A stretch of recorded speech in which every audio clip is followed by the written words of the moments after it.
My name is Maurice Wheeler, 67 years old, and I spent my life winning cases instead of hearts, especially my daughter Amanda's. Last Christmas, my ex-wife Diane invited me to dinner, the first family gathering in years. I brought an expensive gift and desperate hope for reconciliation.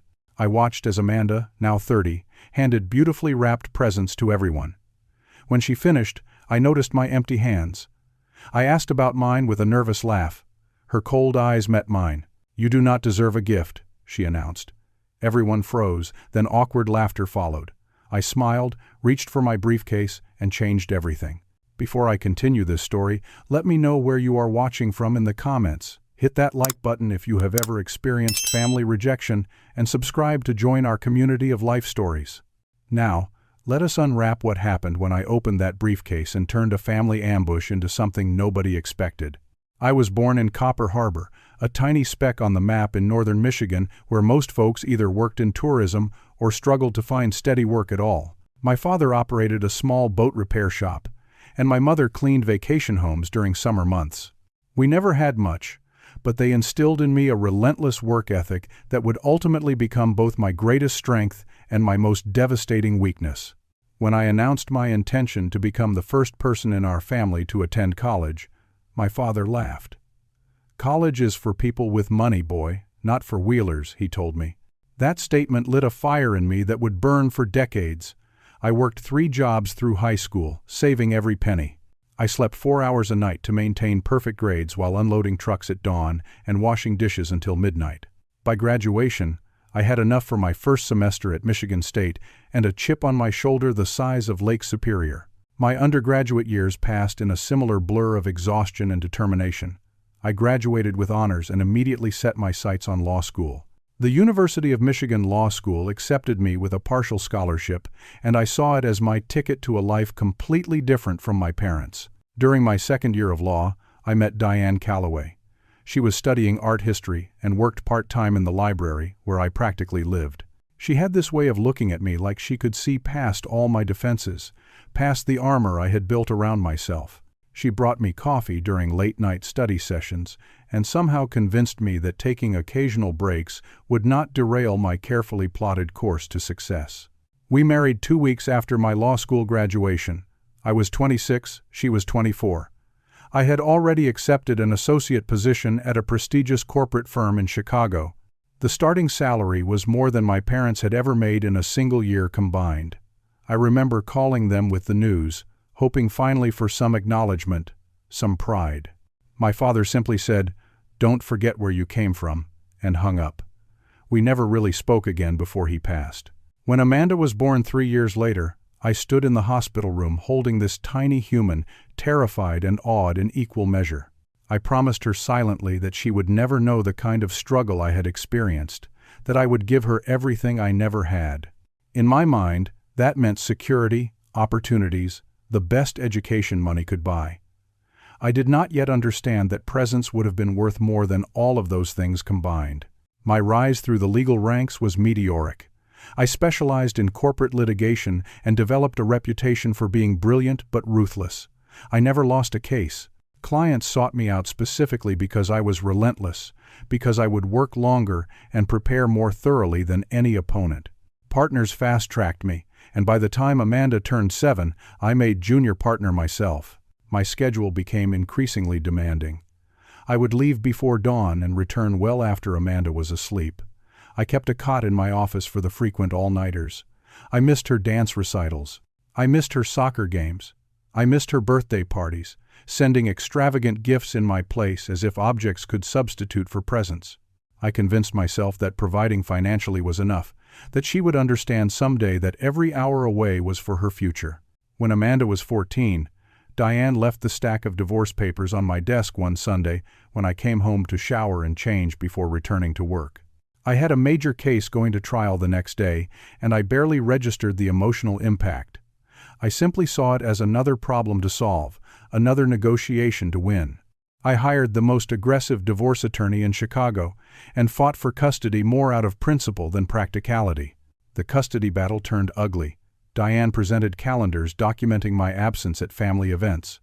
Amanda tearfully testified that she could not remember the last time we had a real conversation.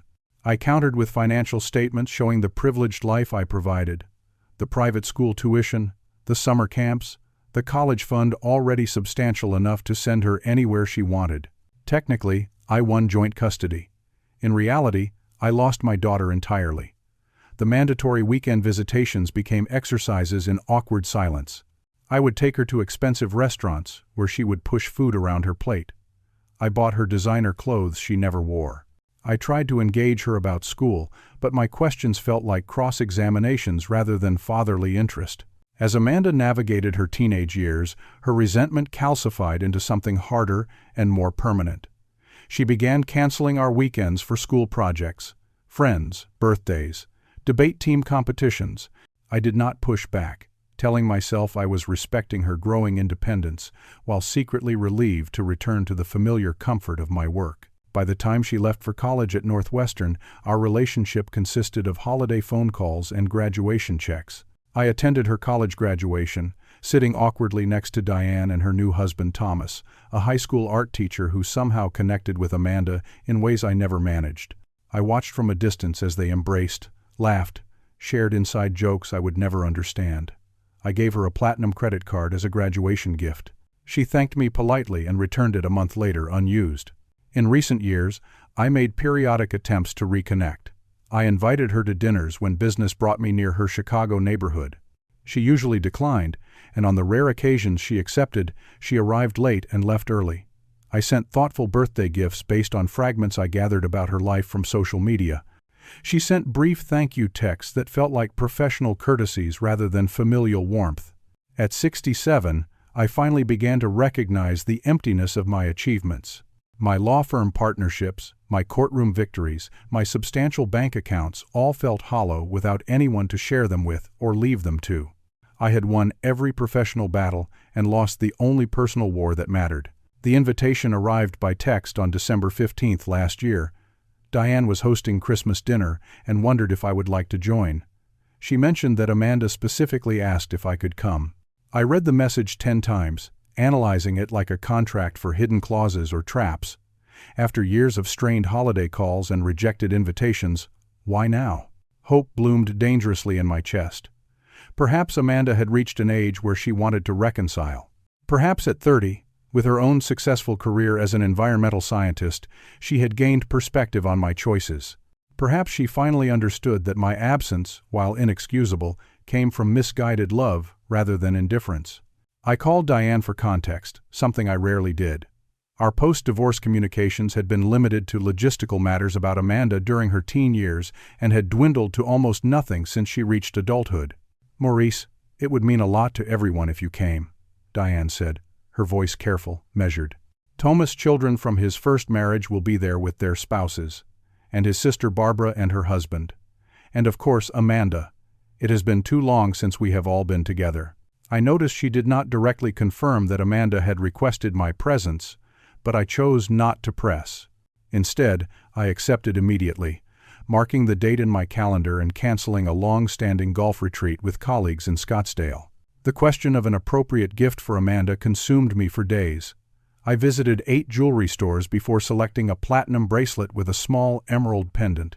The stone matched her eyes, and I recalled how as a child she had been fascinated by my emerald cufflinks, a gift from my first major client. The jeweler engraved a simple message inside, "Always with you, Em." It cost just under $5,000, which seemed simultaneously excessive and inadequate. For Diane and Thomas, I selected an expensive bottle of wine from their wedding year. For the others, whom I barely knew, I purchased gift cards to upscale restaurants. Everything was professionally wrapped, as I had never mastered the art of ribbon curling or neat corners. The week before Christmas passed in a haze of nervous anticipation. I found myself distracted during client meetings, my mind wandering to rehearsed conversations with Amanda. I planned humble acknowledgments of my failures while avoiding the appearance of self-pity. I practiced questions about her work that demonstrated genuine interest without cross-examination. I even watched documentaries about climate science so I could engage intelligently about her research. The night before the dinner, I barely slept. I stood before my closet debating appropriate attire. Would a suit appear too formal, too much like the workaholic she resented? Would casual clothes seem like an attempt to reinvent myself, or worse, like I was trying too hard? I finally settled on charcoal slacks, a navy cashmere sweater, and an understated watch rather than my usual ostentatious timepiece. As an afterthought, I packed my briefcase with work documents. Not because I intended to work, but because having it nearby always calmed my nerves. It had accompanied me through 3 decades of trials and negotiations, a talisman of sorts. Little did I know how significant that impulse would become. I arrived at Diane's suburban home at exactly 4 o'clock on Christmas Day. The modest 2-story house bore little resemblance to the lakefront mansion we had shared during our marriage. Christmas lights outlined the roof and windows. A wreath adorned the door. It looked warm, inviting, lived in. Everything our old house, with its professionally decorated sterility, never was. Diane answered my knock, her smile polite but guarded. At 65 she remained beautiful, her once auburn hair now silver, laugh lines surrounding eyes that had always seen too much. She wore a festive red sweater with snowflake earrings that jingled softly when she moved. "Maurice," she said, accepting the wine with a genuine thank you. "Come in from the cold. Everyone is in the living room." Thomas greeted me next, a tall man with kind eyes and a professor-style cardigan. We shook hands with the awkward cordiality of men connected through circumstances rather than choice. "Good to see you again, Maurice," he said, and I appreciated the lack of hostility. "Thanks for coming. Can I take your coat?" I handed over my wool overcoat and followed them into the living room, gifts tucked under my arm, briefcase in hand. The room buzzed with conversation that momentarily paused upon my entrance. I recognized Thomas's sister Barbara from Amanda's college graduation. The others were unfamiliar, introduced quickly as Thomas' son Jacob and his wife Stephanie, his daughter Catherine and her husband Daniel. And there, by the window, stood Amanda. Her dark hair was shorter than when I had last seen her, cut in a professional bob that framed her face. She wore a simple green dress, no jewelry. She looked so much like Diane at that age that it momentarily took my breath away. "Dad," she acknowledged with a small nod, not moving to embrace me. Her tone was neither warm nor cold, just matter of fact. "Amanda," I replied, fighting the urge to cross the room and hug her. "You look wonderful." An uncomfortable silence followed, until Thomas mercifully suggested drinks. I accepted a glass of scotch, needing its familiar warmth to steady my nerves. I placed my stack of presents under the large Christmas tree in the corner, noting the numerous gifts already there, wrapped in coordinating papers with elaborate bows. My professional wrapping job suddenly seemed impersonal, obvious evidence of my detachment from family traditions. I attempted small talk with Thomas' children, learning that Jacob worked in software development and Catherine taught elementary school. They answered my questions politely, but did not reciprocate with inquiries about my life or work. I caught fragments of conversation from across the room where Amanda chatted animatedly with Stephanie about a recent work trip to Costa Rica. I had no idea she had been out of the country. "We have all been looking forward to Amanda's gift exchange this year," Catherine mentioned as the conversation lulled. "She put so much thought into finding the perfect gift for each person. It's become a Christmas tradition." I nodded, pleased that Amanda had apparently inherited some of Diane's thoughtfulness rather than my own transactional approach to gift-giving. "Has she always been good at that?" I asked, immediately regretting the question that highlighted my ignorance of my own daughter's traits. "For the past 5 years," Catherine replied with a slightly puzzled expression, as if surprised I would not know this. She began in college, saying material gifts meant more when they reflected real knowledge of a person. I noticed Amanda glancing in my direction as Catherine spoke, then whispering something to her cousin that caused both to look my way again. A knot formed in my stomach, a familiar courtroom sensation that usually signaled unexpected testimony. Something felt off, but I could not place it. "Dinner will be ready in about 30 minutes, Diane announced from the kitchen doorway. "We typically do gifts before we eat, so we can take our time." Thomas's sister Barbara moved to sit beside me on the sofa, perhaps taking pity on my isolation. She made pleasant conversation about the unusually warm December weather and her recent trip to Arizona. I found myself relaxing slightly, grateful for her kindness among strangers who felt like they shared a secret I could not access. From my position, I could see into the dining room where the table was set elegantly with china I did not recognize, crystal glasses, and a centerpiece of pine branches and candles. I counted the place settings. 9. I was included, at least for dinner. The tightness in my chest eased somewhat. As conversation swirled around me, I found myself studying Amanda. She moved confidently through the room, touching people's arms when she laughed, clearly comfortable in this family that was not biologically hers but had claimed her nonetheless. I recognized in her gestures echoes of myself, the deliberate way she made her points, the slight tilt of her head when listening, nature asserting itself despite nurture, or lack thereof. When you started attending our family gatherings, Jacob asked me during a lull in conversation, and I realized with a pang that this was apparently an established tradition to which I was a newcomer. "This is my first time," I admitted. "Amanda and I have had limited contact in recent years." Jacob nodded, a flash of understanding crossing his face before he politely changed the subject. As the minutes ticked toward the gift exchange, I found myself unconsciously gripping the handle of my briefcase, which I had placed beside the sofa. The leather was worn smooth from years of my touch, a tangible connection to the life where I felt competent and in control. Here, I was neither. Diane's living room had transformed into a Christmas wonderland. A 7-foot pine tree dominated one corner, adorned with what appeared to be decades of collected ornaments rather than the color-coordinated perfection of professional decorators I once hired. Homemade decorations, likely crafted during Amanda's childhood, hung alongside antique glass balls. Strings of multicolored lights cast a warm glow over the room. Garlands draped the fireplace mantel where 9 stockings hung, including one that looked newer than the others. The dining table, visible through the archway, gleamed under candlelight. The good china, as Diane used to call our rarely used wedding set, was arranged precisely on a deep red tablecloth. Crystal glasses caught and fractured the light from tapered candles in silver holders. The air carried the mingled scents of pine, cinnamon, and roasting turkey. Everyone dressed for the occasion in festive attire. The women wore dresses in holiday colors, the men in sweaters or casual button-downs. I felt suddenly conspicuous in my carefully selected business casual outfit, too formal for the setting, yet not formal enough to excuse its stiffness. My clothing, like my presence, seemed calculated rather than comfortable. Thomas directed everyone to their seats once Diane announced dinner was ready. I found my place card at the far end of the table, opposite Thomas, who sat at the head. Amanda was seated between Catherine and Stephanie, as far from me as the table geography allowed. Whether this was deliberate or coincidence, the message felt clear.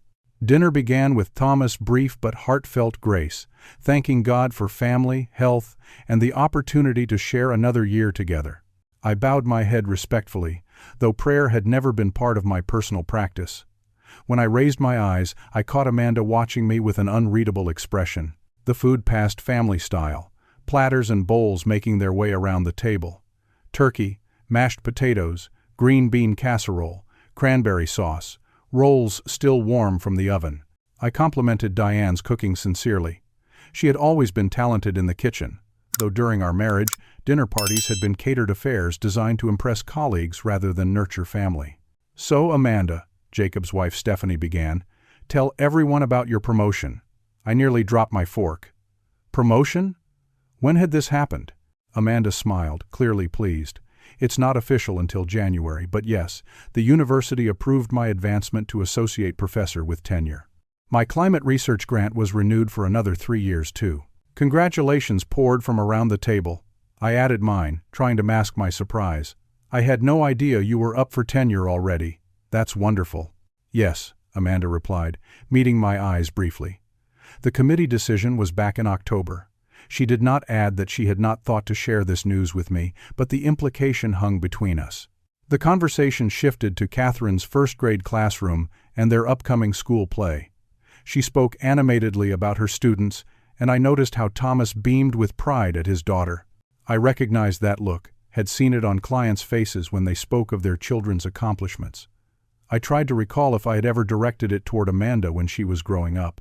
The answer shamed me. "Did Maurice tell you about his big Supreme Court victory last year?" Diane suddenly asked, and all eyes turned to me. I had mentioned it to her briefly during one of our rare phone conversations about tax documents. It wasn't quite Supreme Court, I clarified, uncomfortable with the attention. But yes, we did have a case go to federal appeals. Corporate liability issue, important precedent. Tell them who your client was, Diane prompted, and I realized she was attempting to help me join the conversation, to find common ground. Valley Pharmaceuticals, I said. They were facing a class action over alleged side effects from one of their medications.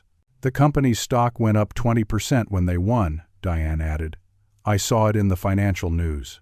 I believe it was 23%, I corrected automatically, immediately regretting the precision that made me sound exactly like the petty, detail-oriented lawyer Amanda had always accused me of being. Catherine's husband Daniel, who I learned worked in healthcare administration, frowned slightly. Wasn't that the company that knew about the liver damage risks but buried the research? A tension I recognized from contentious depositions suddenly charged the air. Yes, I acknowledged. That was the allegation. But the scientific evidence was inconclusive at best. The plaintiffs could not establish causation to the legal standard required. But thousands of people reported symptoms, Daniel persisted. I have friends in patient advocacy who worked on that case. They had internal memos showing the company suspected problems during clinical trials. I had entered familiar territory now, the arguments well rehearsed from months of trial preparation. The documentary evidence was circumstantial, I explained. The alleged memos were taken out of context by plaintiff's counsel. The judge agreed that they did not constitute an admission of prior knowledge. Amanda set her fork down with deliberate care. Dad won, she said, her voice quiet but cutting. That's what matters in his world. Winning. The company kept their profits. The executives kept their bonuses. Dad collected his fee. And people who cannot afford transplants will just have to deal with the consequences. A silence fell over the table. Thomas cleared his throat. Perhaps we should move on to more festive topics, he suggested gently. Diane stood quickly. Who is ready for dessert? I made both pumpkin and apple pie. The conversation gradually recovered, turning to safer subjects like Jacob's recent home renovation and Barbara's upcoming retirement cruise. I ate mechanically, no longer tasting the food. I had defended Valley Pharmaceuticals because it was my job, because I believed in the adversarial system that required zealous representation regardless of personal feelings. I had never considered how Amanda might view my work, how she might see it as an extension of the same callousness she experienced from me as a father. After dessert, everyone migrated back to the living room. Christmas music played softly from hidden speakers. Thomas stoked the fire, while Diane served coffee in delicate cups I did not recognize. The warm, domestic scene highlighted everything my own home lacked. Is everyone ready for presents?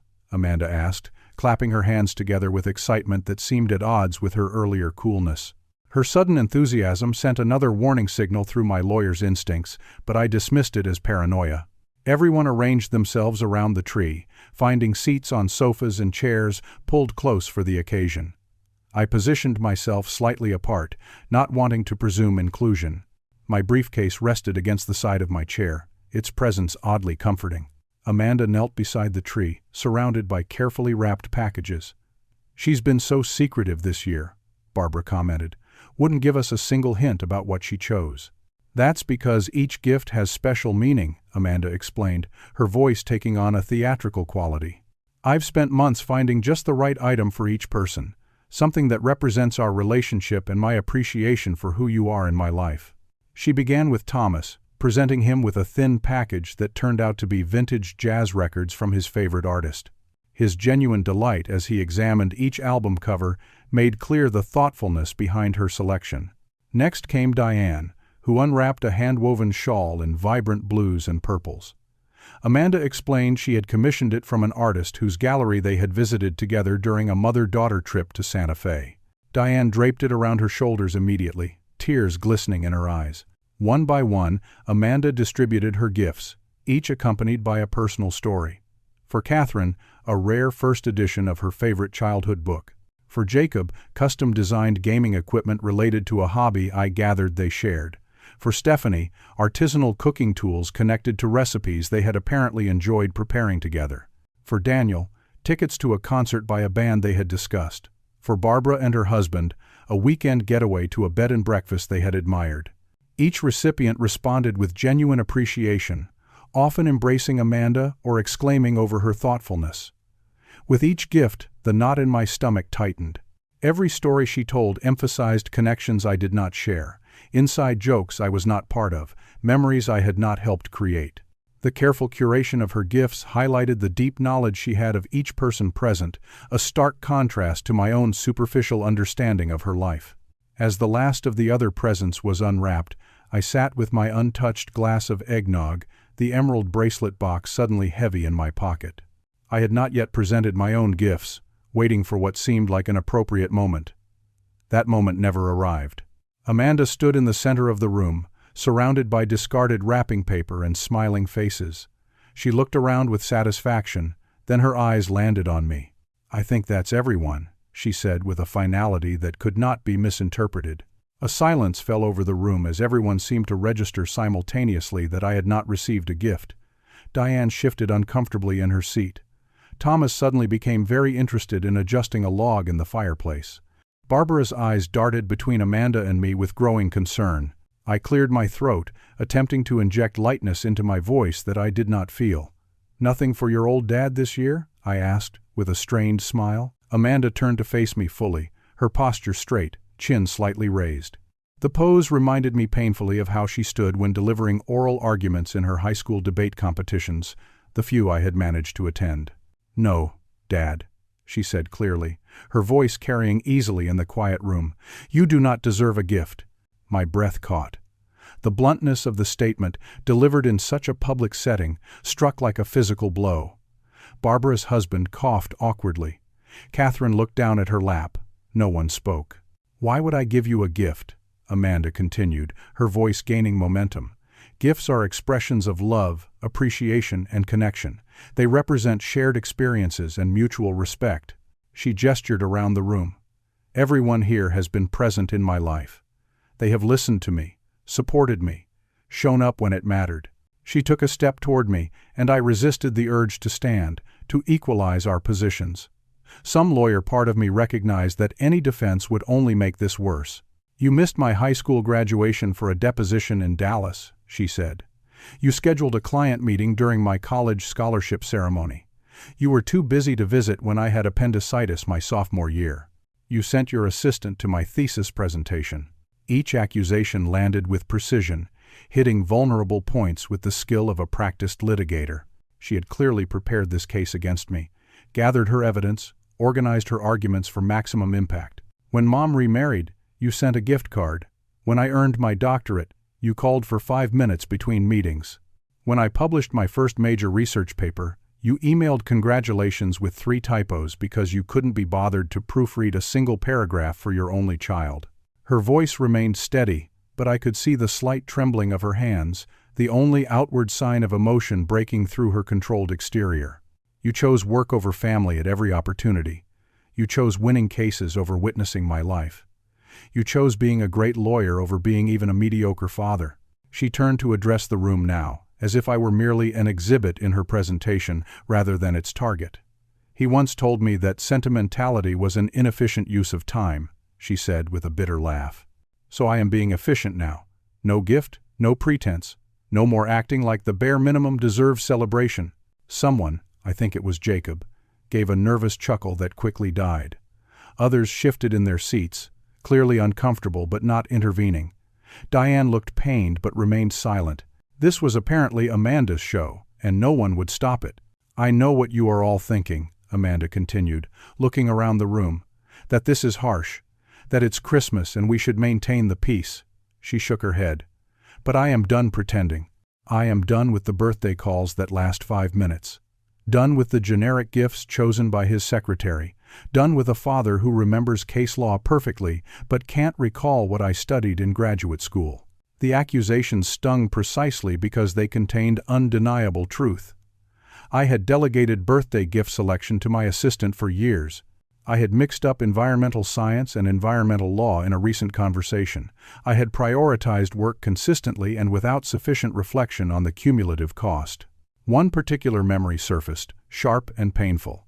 Amanda, at 16, dressed for her junior prom, standing in my home office doorway while I finished preparing for a Monday morning hearing.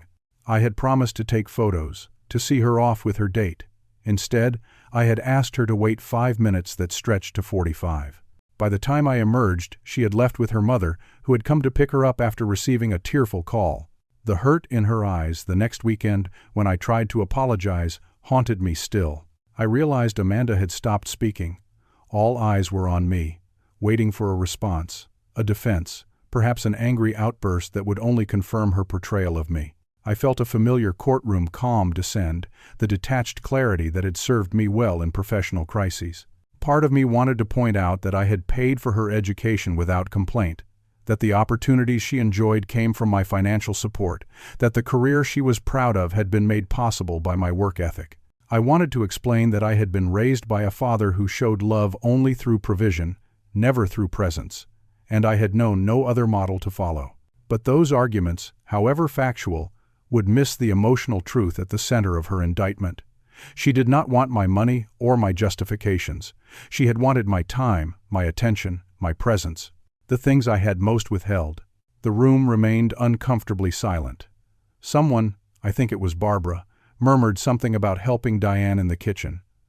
Others seemed poised to follow, eager to escape the tension. "What Amanda said is fair," I finally responded, my voice steadier than I expected. "I have not been the father she deserved. I cannot dispute the facts as she presented them." Amanda blinked, perhaps surprised by my lack of defensiveness. She had likely anticipated an argument, prepared for it even. "I would like to give you your gift," I added, reaching for the small box in my pocket. "Did you not hear anything I just said?" she asked, exasperation breaking through her controlled demeanor. "I do not want another expensive trinket you had your assistant pick out. I actually chose this myself," I said quietly. "But that is not the gift I meant." The room remained silent as I took a deep breath. Decades of courtroom experience had taught me the power of a measured response, of maintaining composure when emotions run high. This skill had served me well professionally. Perhaps it could help me navigate this most personal of confrontations. "You are right about many things, Amanda," I said, meeting her eyes directly. "I have prioritized work over family. I have missed important moments in your life. I have been a lawyer first and a father second. These are facts I cannot and will not dispute." She watched me warily, arms crossed, clearly expecting a but to follow, a qualification or excuse that would negate my admission.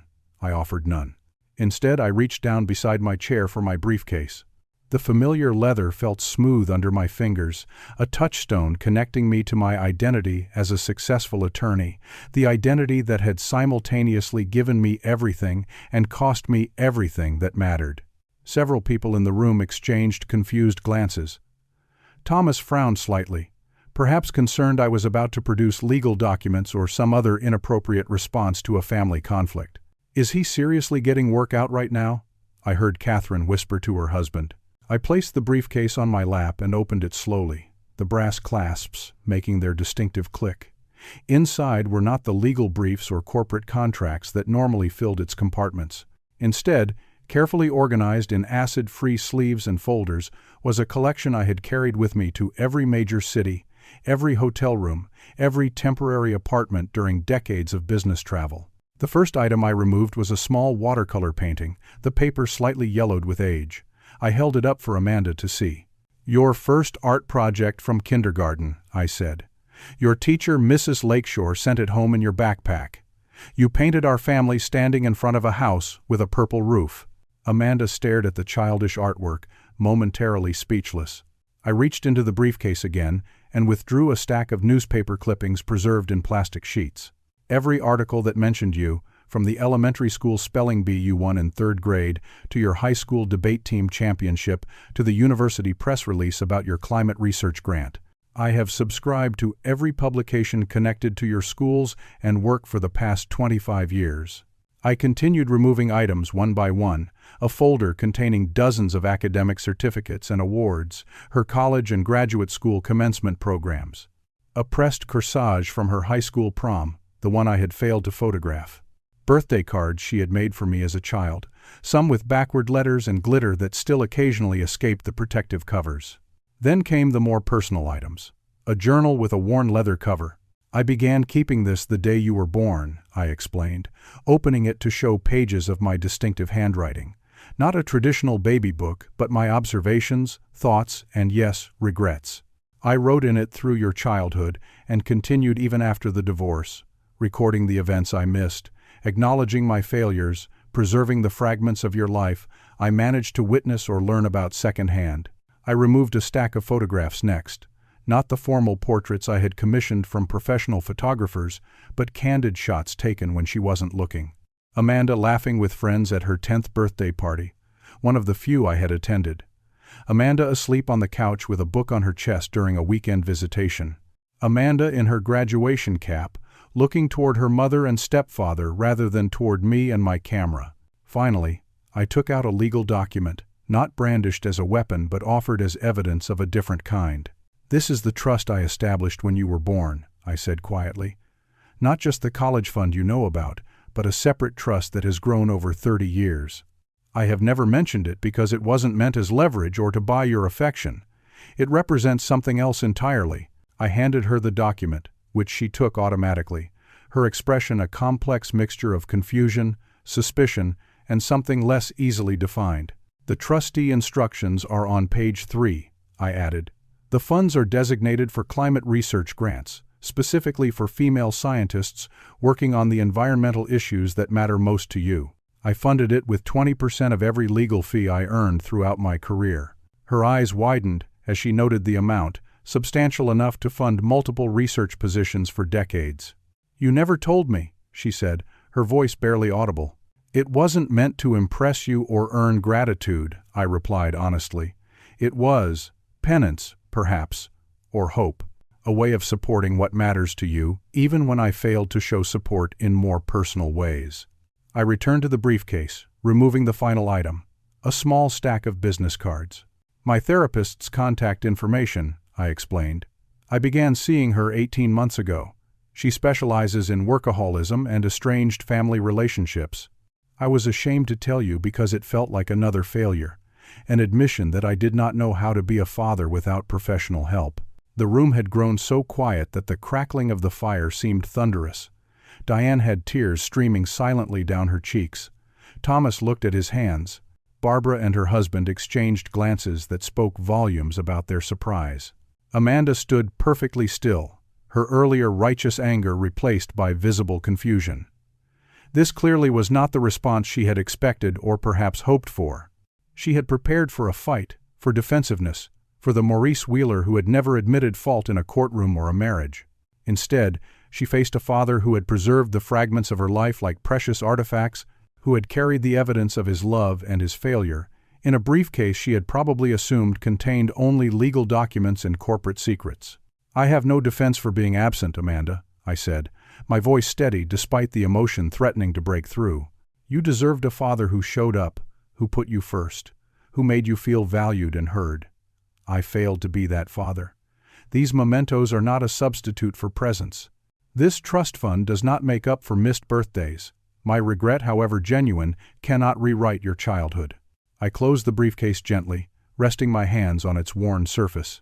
"I don't share these things to excuse my behavior or to make you feel guilty for your justified anger. I share them only so you know that while I was absent physically, you were never absent from my thoughts or my heart. My love for you was real, even if my expression of it was deeply, fundamentally flawed."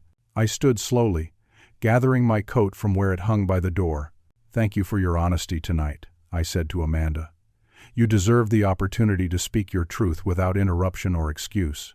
I hope someday you might be willing to have coffee and conversation, but I understand if that day never comes." I reached into my pocket and placed the small jewelry box on the side table. "This is yours regardless," I added, not as a bribe or an expectation, but simply because I saw it and thought of you. If you don't want it, donate it or discard it. The choice, like all choices about our relationship going forward, is entirely yours." I turned to Diane and Thomas. "Thank you for including me today. I apologize for the disruption to your holiday. Please enjoy the rest of your Christmas." With that, I moved toward the door, briefcase in hand, prepared to step back into the cold and the solitude that had become my most constant companion. "Maurice, wait." The voice belonged not to Amanda, but to Thomas, who had risen from his chair by the fireplace. His expression was thoughtful, his tone gentle but firm. I think we all need a moment to process what's happened. Please don't leave yet." I paused with my hand on the doorknob, uncertain. The last thing I wanted was to impose my presence where it wasn't wanted, to extend an already painful scene for everyone involved. Amanda stood frozen where I had left her, the trust document still in her hands, her expression unreadable. Diane had moved to stand beside her, one hand resting lightly on our daughter's shoulder. The others remained seated, the earlier festive atmosphere completely dissipated. Barbara broke the silence next. "I've known you only through family stories, Maurice," she said carefully. "But what you just shared, there's clearly more to this relationship than any of us understood." Jacob nodded in agreement. "I lost my biological father when I was 12, he offered unexpectedly. Before he died, we had a complicated relationship too. He worked offshore oil rigs, gone for months at a time. I used to think he chose the job over me." All eyes turned to Jacob, the conversation shifting away from my imminent departure, which gave me the momentary reprieve I needed to reconsider walking out the door. "It wasn't until I had my own son that I understood how complicated fatherhood can be," he continued. "The pressure to provide, to set an example, to be both strong and vulnerable. I realized my dad was doing his best with the tools he had." Thomas gestured toward the sofa I had vacated. "Please, Maurice, sit back down." I hesitated, looking to Amanda for guidance. Her gaze remained fixed on the documents in her hand, but she gave a small, almost imperceptible nod. I moved back into the room and perched on the edge of the sofa, briefcase still clutched in one hand like a shield. "Why did you never say anything about this?" Amanda finally asked, holding up the trust document. "All these years when I thought you only cared about corporate clients and billable hours." I considered my answer carefully. The truth was layered, complicated by decades of poor communication patterns and missed opportunities. "Partially pride," I admitted. "I built my reputation on being self-sufficient, on never showing vulnerability. Partially fear that you'd see it as manipulation or an attempt to buy your affection. And partially because I didn't think I deserved credit for doing something that felt like the bare minimum given my other failures."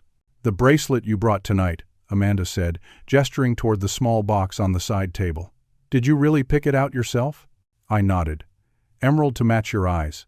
I remembered how fascinated you were with my emerald cufflinks when you were little. You used to say they looked like tiny pieces of another planet." A flash of surprise crossed her face, followed by something softer. "I can't believe you remember that. I was what, 6? 5, I corrected automatically. "It was the Halloran case deposition weekend. You stayed with me because Diane had the flu. We ordered pizza and watched nature documentaries about rainforests all evening." Amanda sat down slowly in the chair across from me, studying my face as if seeing it clearly for the first time in years. "Those weekends after the divorce," she began hesitantly, "I was so angry at you all the time. I made them miserable on purpose." "I know," I acknowledged with a sad smile. "You had every right to your anger. But you kept scheduling them anyway, every other weekend like clockwork, even when I canceled last minute or spent the whole time doing homework in your guest room." "You were my daughter," I said simply. "However you needed to express your feelings, I would rather have had that than nothing at all." Diane cleared her throat softly. "I didn't know about the trust, Maurice, or the journal, or that you kept all those mementos." "I never told you," I replied. "After the divorce, it seemed private somehow, not something to share or take credit for." A heavy silence fell over the room. The Christmas tree lights blinked steadily, casting alternating shadows and illumination across concerned faces. The holiday music had stopped at some point, leaving only the occasional pop and crackle from the fireplace. I was still sitting at the edge of the sofa, ready to depart if that seemed best for everyone. Amanda was watching me with an intensity that reminded me of Diane during the early years of our marriage, when she would study my face trying to decipher what I was thinking behind my lawyer's mask of composure. "I need some time," Amanda finally said. "This is a lot to process. Years of resentment don't disappear in one evening, no matter what was in your briefcase." "I understand," I replied, relieved at her honesty rather than a forced reconciliation for the sake of the holiday. "But," she continued, looking down at the trust document once more, "I appreciate knowing that you were thinking of me, even when it didn't feel like it. That matters. It's not everything, but it matters." Thomas's sister Barbara spoke up again. "My father was much like you describe yourself, Maurice. Career military, rarely home, difficulty expressing emotions. When he died, we found boxes of letters head written but never sent, photographs, school projects head saved. Men of that generation often loved deeply but silently. It's not an excuse, I said firmly. Amanda deserved better than silent love. Yes, she did, Diane agreed quietly. We all did. But understanding the why behind behavior can be part of healing, even if it doesn't erase the hurt. Amanda stood suddenly. I need some air, she announced. Dad, would you walk outside with me for a minute? The request surprised me, but I nodded immediately, setting my briefcase down and following her toward the front door. Diane handed us both our coats with an encouraging smile that contained a mixture of hope and caution. The night air was crisp and cold, our breath forming small clouds in the darkness. Christmas lights decorated the neighboring houses, reflecting off the light dusting of snow on the ground. Amanda led the way down the porch steps and onto the short pathway that bisected the front yard. I want to be very clear, she began without preamble. I meant what I said in there. Years of absence can't be erased with trust funds and collected mementos, no matter how thoughtful. I agree completely, I said, careful to maintain a respectful distance as we walked slowly along the path. But I think I understand a little better now why you became the man you did, she continued. Thomas has told me stories about his father, who grew up during the Depression and worked 2 jobs his entire life. How he showed love through sacrifice rather than words or presents. How Thomas had to learn a different way of being a father to his own children. I thought of my own father, how he had measured love in hours worked and bills paid. How he had never once told me he was proud of me, even when I achieved the education and career he had insisted was impossible for someone from our background. It's not an excuse, but it helps explain some things, Amanda said, echoing the conversation we'd just left inside. The generational patterns that we either repeat or deliberately break.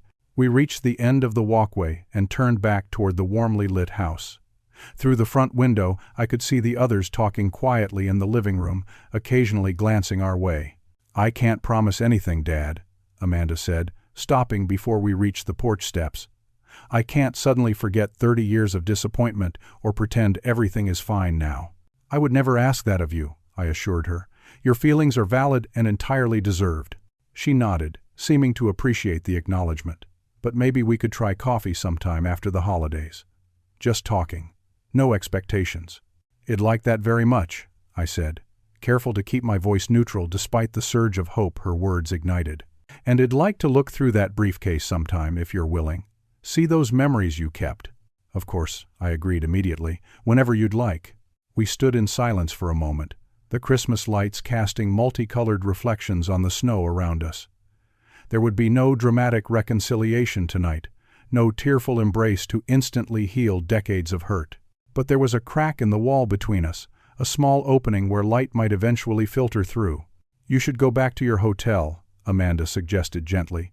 It's getting late, and I think we've all had enough emotional intensity for one Christmas. I nodded, understanding that she needed space to process everything that had happened. I turned toward the house to say goodbyes and retrieve my briefcase. Dad? Amanda called after me. I paused, turning back to face her. The emerald bracelet. I would like to see it before you go. I felt a small smile form, the first genuine one of the evening. Of course, I said. It's yours, regardless of what comes next. The weeks following Christmas passed in a blur of uncertainty. I returned to my condominium in downtown Chicago, the 72nd floor view of Lake Michigan that had once felt like the ultimate symbol of success, now seeming cold and isolating. I waited, giving Amanda the space she had requested, while hoping she would follow through on the suggestion of coffee. The text arrived on January 15th, nearly 3 weeks after our Christmas encounter. The message was simple, direct, just like its sender. Coffee tomorrow at Stella's on Clark, 3 p.m. I arrived 20 minutes early, securing a quiet table near the back where we could talk without interruption. I brought the briefcase, uncertain whether she would want to explore its contents but prepared if she did.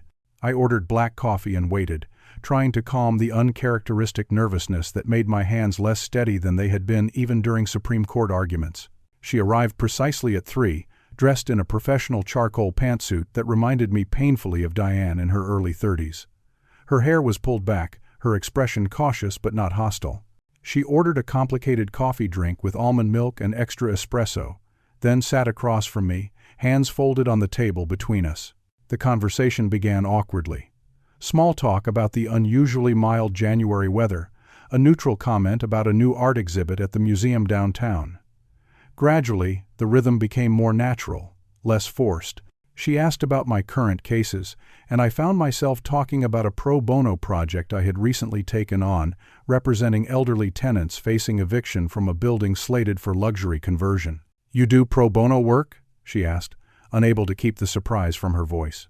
"I began last year," I admitted. 2 days a month. It should have been more, and sooner." She nodded, accepting the answer without comment. When I asked about her research, she became animated, describing climate models and data collection methods I only partially understood. I asked questions, genuine ones, driven by interest rather than obligation, and she seemed to recognize the difference. "I want to know more about the trust," she said eventually, after our initial coffees had been replaced with second cups. "Why climate research specifically?" I explained that I had established the general trust when she was born, but had amended its purpose after she declared her undergraduate major in environmental science. I had been paying attention, even when she thought I wasn't. The trust was my way of supporting not just her but the work she believed in, a tangible expression of respect for her intellect and passion that I had failed to communicate in more direct ways. "And the briefcase collection?" she asked. "All those years when I thought you were completely disconnected from my life." I told her about hotel rooms across the country where I would arrange her school photos on the nightstand, about keeping her childhood drawings in my desk drawer at work, about researching her publications online when partners asked about my daughter and I had too little recent information to share. "It sounds pathetic when I say it aloud," I acknowledged. "A father who collects artifacts of his daughter's life rather than participating in it." Amanda studied me thoughtfully. "It's sad," she said finally, "for both of us. You missed so much, and I spent years believing you didn't care at all." "I did care," I said softly. "I just didn't know how to show it in ways that mattered." Our conversation lasted nearly 3 hours, longer than any we had shared in decades. We established boundaries and expectations for moving forward. Weekly calls, monthly coffees when our schedules permitted. No pressure for immediate closeness, but a commitment to honest communication. As winter gave way to spring, I made changes both professional and personal that reflected my shifting priorities. I reduced my client load by 30%, focusing on quality representation rather than quantity of billable hours. I declined the managing partner position when it was offered, suggesting instead a younger attorney with 3 children and a commitment to work-life balance. I began mentoring new associates, emphasizing the importance of boundaries and personal relationships alongside professional excellence. Some partners viewed these changes with suspicion, wondering if I was losing my edge. Others, particularly those with families, expressed quiet approval and occasionally sought advice about their own struggles with work-life integration. Most significantly, I established a formal policy at the firm, allowing attorneys to block family time on their calendars that could not be overridden except for true emergencies. The Maurice rule, they called it, some with irony, others with appreciation. I would have implemented such a policy decades earlier had I understood then what I was beginning to grasp now. Amanda and I maintained our coffee meetings, gradually increasing their frequency from monthly to biweekly. She brought her colleague Sophie to one session, a fellow environmental scientist whose research could benefit from the trust I had established. I connected them with the trustee and removed myself from the approval process entirely, wanting Amanda to direct the funds according to her expertise rather than my limited understanding of her field. In March, she invited me to a lecture she was giving at Northwestern about climate impact on Great Lakes watersheds. I sat in the front row, listening with genuine interest and pride as she fielded complex questions with confidence and authority. Afterward, she introduced me to her department chair and several graduate students as her father, without the hesitation or qualification that would have accompanied such an introduction a year earlier. I joined a support group for estranged parents working to rebuild relationships with adult children. The weekly meetings, held in a church basement with folding chairs and bad coffee, initially felt beneath my professional dignity. I was accustomed to oak-paneled boardrooms and gourmet catering. But the humility and honesty of the other participants, Their willingness to acknowledge failure and pursue growth proved more valuable than any executive retreat I had attended. Through these sessions, I learned to listen without defending, to validate feelings without attempting to explain them away, to recognize that understanding someone's perspective does not require agreeing with every aspect of it. Most importantly, I learned that redemption is possible but never guaranteed, that it must be earned through consistent action rather than dramatic gestures. By September, Amanda began sharing more personal details about her life during our meetings. I learned about her serious relationship with a climate journalist named Michael, her consideration of a research position that would take her to Finland for 6 months, her ongoing therapy to address trust issues that extended beyond our relationship into her romantic connections. I listened more than I spoke, offering advice only when directly asked, resisting the lawyer's instinct to analyze and solve every problem presented. As another Christmas approached, I expected to spend it as I had most holidays since the divorce, working on cases at my condominium with expensive takeout and good scotch. Instead, Amanda called in early December with an unexpected invitation. "Michael and I are having a small dinner on Christmas Eve," she said. "Nothing elaborate, just us and maybe 1 or 2 friends. We'd like you to join us if you're available." I accepted immediately, careful to keep my voice steady despite the emotion that threatened to overwhelm me. "What can I bring?" I asked, already mentally reviewing potential gifts for both Amanda and this Michael I had yet to meet. "Just yourself," she replied. "And maybe that briefcase, if you wouldn't mind. Michael has heard about it and is curious." The Christmas Eve gathering bore little resemblance to the previous year's formal dinner. Amanda's apartment was small but warmly decorated with simple white lights and natural greenery. Michael proved to be a thoughtful man in his late 30s with a quick mind and genuine interest in getting to know me. The other guests included a colleague from Amanda's department and Michael's sister, who was visiting from Seattle. We ate lasagna rather than turkey, drank moderately priced wine instead of top-shelf liquor, and listened to jazz renditions of holiday classics. When Amanda asked me to share items from the briefcase, I did so without the defensive anxiety that had accompanied last year's revelation. Michael seemed particularly moved by the journal, commenting that it showed a depth of feeling I had been unable to express directly. There were no dramatic speeches or emotional confrontations that night. No need for them. As I prepared to leave around 11, Amanda walked me to the door while Michael cleaned up in the kitchen. "This has been a complicated year, Dad," she said, her voice soft but clear. "A lot of conversations, a lot of processing old pain. For me as well," I acknowledged. "The most important work of my life, though far too delayed." She nodded, then reached into her pocket and removed a small package wrapped in simple green paper. "I got you something," she said, offering it with a small smile. "Because I think you do deserve a gift after all." I unwrapped it carefully, revealing a leather bookmark embossed with a simple message: "It's never too late to turn the page." "Thank you," I said, the words entirely inadequate for the emotion behind them.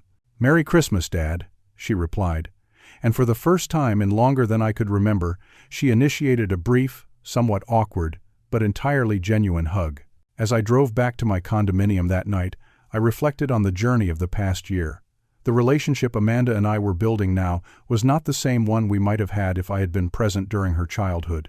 It was something new, something adult and honest, shaped by our shared history but not defined solely by its painful chapters. I had spent decades believing that professional success represented the pinnacle of achievement. Now, at 68, I was learning that relationship repair, however imperfect, offered a more meaningful victory than any courtroom triumph. The small green bookmark in my pocket represented more value than the corner office with my name on the door. This Christmas Eve had been simple, even ordinary by external measures. No elaborate decorations or formal attire, no expensive gifts or gourmet meal. Yet, in its quiet authenticity, it had given me something my wealth and accomplishments never could: the chance to be present, to listen, to connect with my daughter not as a provider or authority figure, but simply as a father who was finally learning what that role truly meant. What would I tell you if you are going through similar family estrangement right now? That healing is possible but rarely instantaneous. That genuine change requires action, not just apology. That sometimes we must sit with discomfort and acknowledge hard truths before new growth can begin. Most importantly, that it is indeed never too late to turn the page, to write a different story than the one you have lived so far. Life offers no guarantees of reconciliation, no assurance that bridges burned can be rebuilt. But even the attempt, the honest effort to understand and improve, brings its own peace. I may never fully repair the damage my choices caused, but in trying to do so, I have discovered parts of myself long buried under legal briefs and client meetings, under the relentless pursuit of professional perfection at personal cost. Have you experienced family estrangement or reconciliation? What helped you heal those relationships? Share your story in the comments below. And if this account of my journey with Amanda has resonated with you, please like, subscribe, and share with others who might need to hear that second chances are possible, even after decades of disconnect. Thank you for listening, and I wish you the courage to open your own briefcase of unspoken love, whatever form it might take in your life.